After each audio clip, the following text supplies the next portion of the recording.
So this is our new label we're testing here. It is a completely washable label. So we've got a couple things here. This is just a test. It says electrolytes. That was my electrolytes. Wash off. And I got one down here. And so this is a dissolvable label for the food industry. So I wanted to test it out here live with you guys. So of course, get some warm water. I'll use some detergent here. If you want to zoom in here, all I want to just start to see like what's going to happen here. So immediately, oh, that's kind of cool. And so this water's not even hot yet, and I can see the face is already gone just by the power of the water itself. Let's see if it gets hot. It's not even lukewarm at this point. But look at that. It's just disappearing right in front of the camera's eyes there. The camera's lens, I suppose.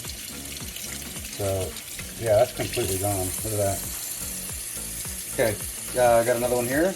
And we'll see how quick that is without me scrubbing on it at all. And again, we're almost to lukewarm here. Got a really slow system. But you can see that fade right before your eyes here. Imagine what a little scrubber would do with hot water. I think we're about lukewarm right now. That's already gone into that. Okay, last one. We didn't even get to see the last one. It just disappeared on us. That's pretty cool. So, that is the demo of that product. Look for it soon on ChromaLabel.com.